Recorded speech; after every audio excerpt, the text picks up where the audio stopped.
Hello viewers, कैसे हो आप सब लोग। एशियन ज्ञान फॉर ऑल में आप सभी का स्वागत है। सीडीपी की जो हमने प्रैक्टिस सीरीज स्टार्ट की हुई है, चलिए हम उसको आगे बढ़ाते हैं। ये आपके सभी एग्ज़ाम्स में बहुत ही इम्पोर्टेंट है, तो प्लीज़ इसे ध्यान से देखिएगा।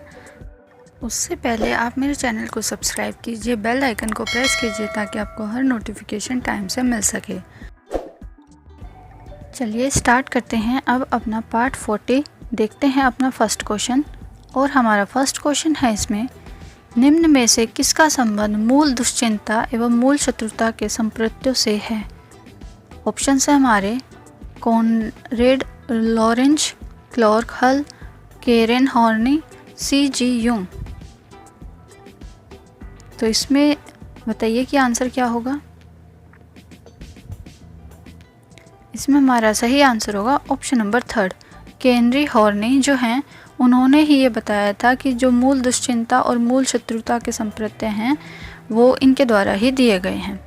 तो बढ़ते हैं नेक्स्ट क्वेश्चन पे। देखते हैं नेक्स्ट क्वेश्चन, किसने यह दावा किया कि सभी, यहाँ पे सभी आएगा, ये सभी भाषाओं में होने वाले कुछ सार्वभौमिक गुण जन्मजात होते हैं। ऑप्शन है इसमें नाम Chomsky, B.F. Skinner, Albert Bandura, E.C. Tall man. बताइए इसका आंसर क्या होगा। इसका हमारा सही आंसर होगा ऑप्शन नंबर 1, नोम चोम्स्की।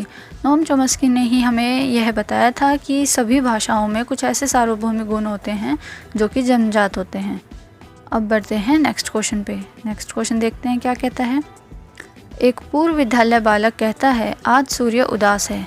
बालक निम्नलिखित में से किस संप्रत्यय की अभिव्यक्ति कर रहा है। अब हमें इस क्वेश्चन में ये बताना है कि बच्चा जो है वो ये देखता है कि सूर्य आज उदास है, वो अपनी कल्पनाओं में उसे सजीव महसूस कर रहा है और उसको ये बता रहा है कि सूर्य आज उदास है। तो बच्चा किस संप्रत्यय की अभिव्यक्ति कर रहा है। ऑप्शन है हमारे केंद्रीयता, सेकंड ऑप्शन है सजीव चिंतन, थर्ड है पारंपरिकता, फोर्थ है वस्तु स्थायित्व। तो इसका सही आंसर होगा हमारा ऑप्शन नंबर 2, सजीव चिंतन। बच्चा जो है वो निर्जीव चीज़ों को भी सजीव मान के अपनी कल्पनाएं व्यक्त कर रहा है कि सूर्य आज उदास है।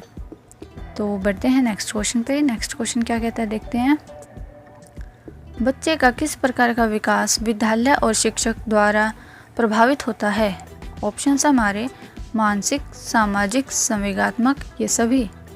तो इस क्वेश्चन में हमें ये बताना है कि विद्यालय और शिक्षक के द्वारा प्रभावित होने वाले विकास जो होते हैं बच्चे के, वो कौन कौन से होते हैं। तो इसका जो हमारा सही आंसर होगा वो होगा ऑप्शन नंबर 4, ये सभी।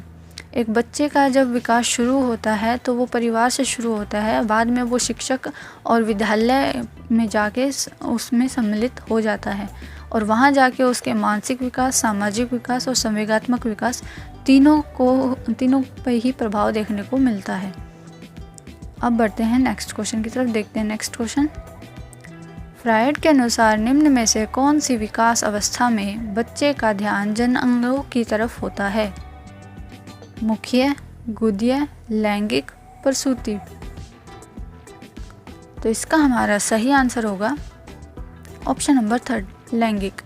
लैंगिक अवस्था यानी कि जो किशोर अवस्था होती है उसी में ही बच्चों का जो ध्यान है वो जन अंगों की तरफ हो जाता है, यानी अपोजिट सेक्स की तरफ उनका ध्यान जाने लगता है। अब बढ़ते हैं नेक्स्ट क्वेश्चन की तरफ। देखते हैं नेक्स्ट क्वेश्चन।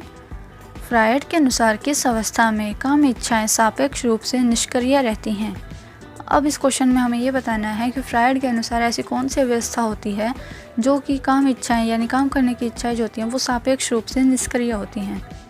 ऑप्शन है हमारे मुख्य, प्रसूति, गुद्य, लैंगिक।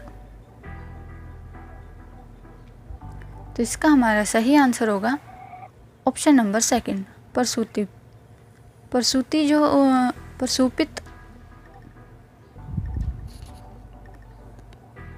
जो हमारी अवस्था होती है वही हमारी काम इच्छाएं को बताती है कि वो सापेक्ष रूप से उस टाइम पे निष्क्रिय होती हैं। अब बढ़ते हैं नेक्स्ट क्वेश्चन की तरफ। देखते हैं नेक्स्ट क्वेश्चन। किसने ये मत दिया था कि भाषा विचार की अंतर्वस्तु का निर्धारण करती है। अब ये जो स्टेटमेंट देने वाले थे वो कौन थे कि भाषा विचार जो है वो अंत्य वस्तु का निर्धारण करती है? वर्फा, फ्रायड, वुंट, पियाजे। तो इसका हमारा सही आंसर होगा ऑप्शन नंबर फर्स्ट, वर्फा। वर्फा जी ने ही हमें ये बताया था कि जो भाषा विचार हैं उनकी अंत्य वस्तु का निर्धारण करती है भाषा ही। तो अब बढ़ते हैं नेक्स्ट क्वेश्चन की तरफ, देखते हैं नेक्स्ट क्वेश्चन। निम्न में से कौन सा बच्चों हेतु वेशलर बुद्धि मापनी की एक निष्पादन मापनी है? इन चारों ऑप्शंस में से देखिए हमें ये बताना है कि जो वेशलर जी ने बुद्धि मापनी दी हुई है उनमें से एक निष्पादन मापनी बच्चों के लिए कौन सी है? ऑप्शंस हमारे अंकगणितीय, सदृशता या समानता, चित्रपूर्ति या फिर शाब्दिक तर्क। तो इसका हमारा सही आंसर होगा ऑप्शन नंबर थर्ड, चित्रपूर्ति। चित्रपूर्ति से ही हम बच्चों में जो उनका बुद्धि मापन का एक निष्पादन मापनी मान सकते हैं।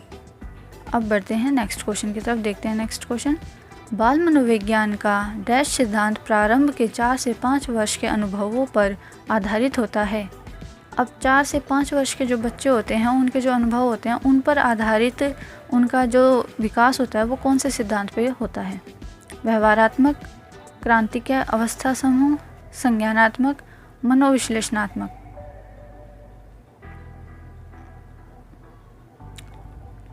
तो इसका हमारा सही आंसर होगा ऑप्शन नंबर फोर्थ, मनोविश्लेषणात्मक। बाल मनोविज्ञान का मनोविश्लेषणात्मक सिद्धांत जो होता है वो प्रारंभ के 4 से 5 वर्ष के अनुभवों पर ही आधारित होता है। तो बढ़ते हैं नेक्स्ट क्वेश्चन पे, ये हमारी वीडियो का लास्ट क्वेश्चन है, देखते हैं इसे भी। भाषा की सापेक्षता प्राकल्पना किसने प्रतिपादित की? अब हमें ये बताना है कि भाषा की जो सापेक्षता परिकल्पना थी वो किसने प्रतिपादित की थी। ऑप्शन है हमारे वार्फ, पियाजे, युंग, वाइगोस्टकी।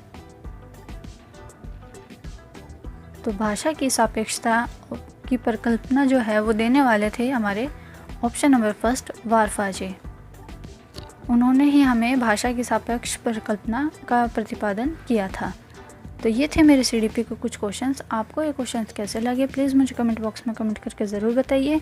हमने जीके की भी सीरीज़ बनाई हुई है, आप जाके मेरे चैनल पे वो देख सकते हैं। अगर आपको वो वीडियो अच्छी लगे तो मेरे चैनल को सब्सक्राइब करना ना भूलें और साथ ही बेल आइकन को भी दबाएं ताकि आपको हर नोटिफिकेशन टाइम पे मिल सके। थैंक्स फॉर वॉचिंग SGN ज्ञान फॉर ऑल।